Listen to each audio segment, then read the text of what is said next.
Delano, penata gaya, desainer sekaligus presenter kelahiran 1980 ini mengawali karirnya dengan membuat butik di Indonesia pada 2003, namun bangkrut karena tidak laku, kemudian bersekolah di New York dengan jurusan bisnis manajemen fashion pada 2004 hingga menjadi penata gaya dari pelanggan salah satu brand fashion ternama. Pada 2011, Karen pulang ke Indonesia lantaran sang ayah sakit dan menjadi penata gaya selebritis populer seperti Chelsea Olivia, Nagita Slavina hingga Agnes Mo. Pria yang sejak kecil tinggal di Amerika ini Desember kemarin merayakan Natal dan Tahun Barunya di Amerika, lalu membagikan videonya di TikTok dan disebut netizen Sultan. Sulung dari dua bersaudara yang mempunyai adik perempuan ini, ibunya meninggal pada 2017 lantaran kanker paru dan ayahnya meninggal di tahun yang sama karena kanker tulang. Pria yang menjalani operasi hidung di Turki dan Korea pada 2022 dan 2023 ini saat di kamera wartawan disebut netizen wajahnya tak semulus di media sosial.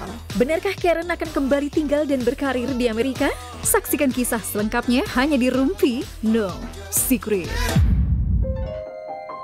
Coba kita lihat di postingannya juga, karena kan pernah juga lama ya tinggal di New York. Ini captionnya dia bunyinya adalah, aduh kecil banget. Aduh, oh iya. Pokoknya dia bilang 18 tahun lalu proses pembelajaran hidup. Aku temukan sinarku di New York City. Gitu. Dan kamu juga sama kan kerjanya dari restoran. Betul sekali. Sampai nangis, kecapean. Betul sekali.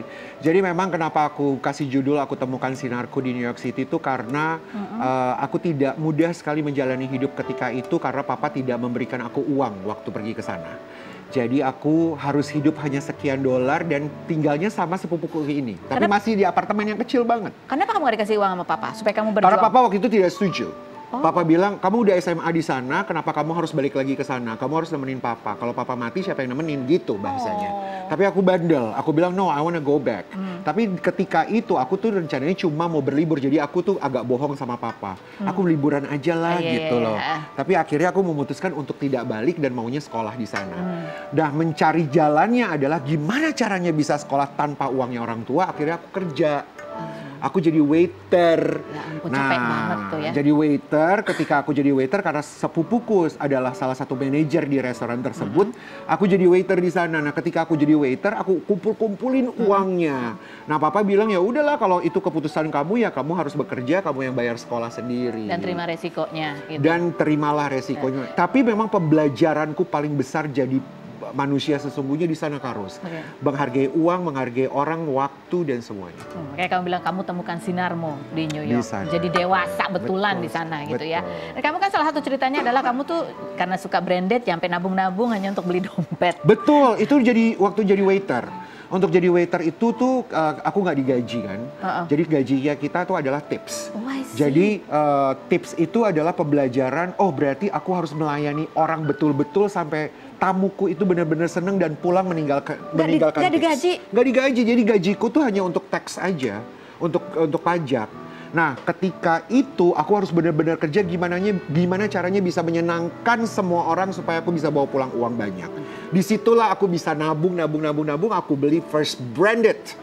First branded. Yang kamu beli dengan uangmu sendiri? Dengan uangku sendiri.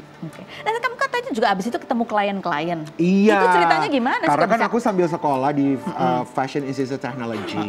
Dan aku ngambil luxury goods di NYU juga. Nah, ketika sambil sekolah kan pasti kan ada juga pekerjaan-pekerjaan yang kita harus bikin, bukan skripsi ya, ada pekerjaan-pekerjaan yang project. Nah, ketika itu akhirnya ketika aku beli first branded itu, aku tuh semakin deket sama orang-orang yang brand ini. Kamu ngobrol, beli dompet doang bisa deket? Oh, ngobrol, namanya juga people person kan.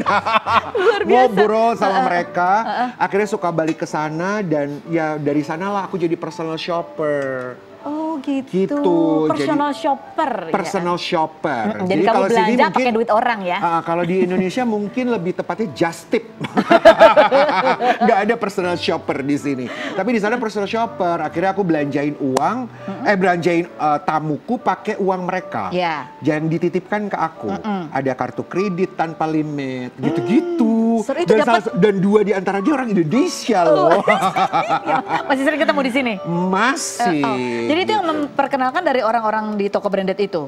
Atau kamu ketemunya pas lagi ngobrol? Dikenalin sama mereka. Baik sekali. Jadi aku dapat klien yang tinggal di situ di Manhattan, dikenalin, datang-datang ke acaranya mereka, terus mereka bilang, ya udah kamu bantuin. Akhirnya aku jadi personal shopper untuk the whole house, untuk satu rumah.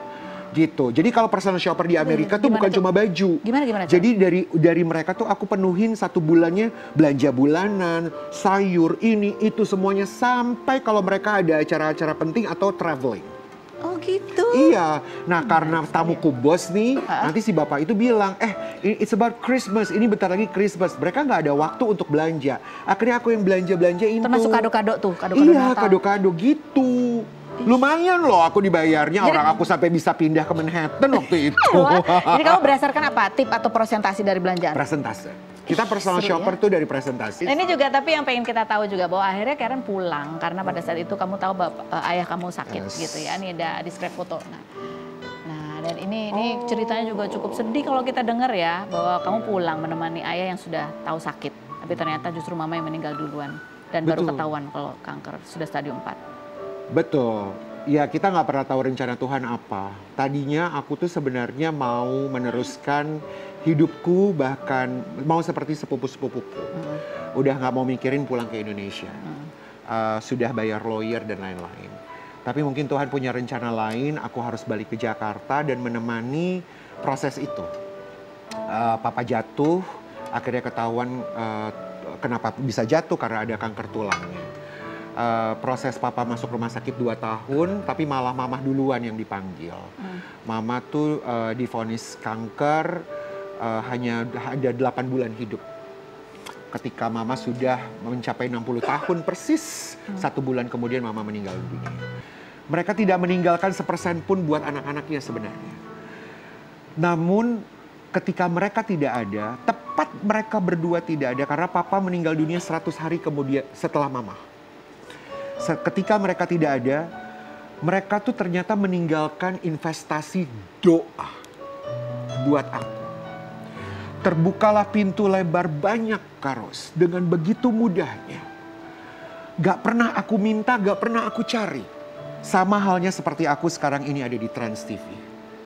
Ini bukan hal yang aku mohon-mohon minta ke Trans TV kalau aku harus jadi presenter.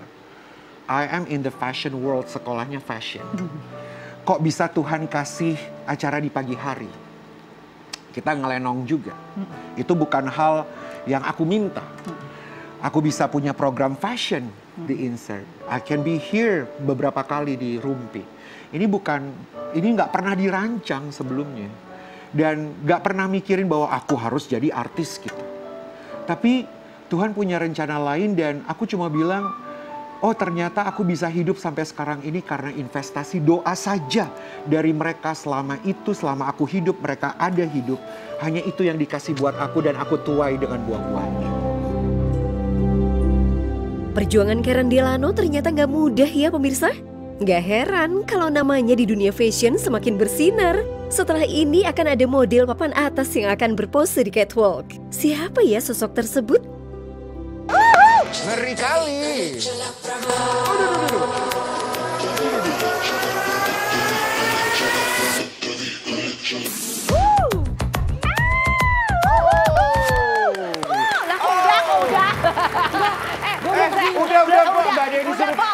Udah, Ya belum selesai gayanya, belum selesai. Gaya andalan. Gimana gaya andalan? Jadi setiap orang-orang fashion di Makassar, paling demen gaya andalan gini. Aduh.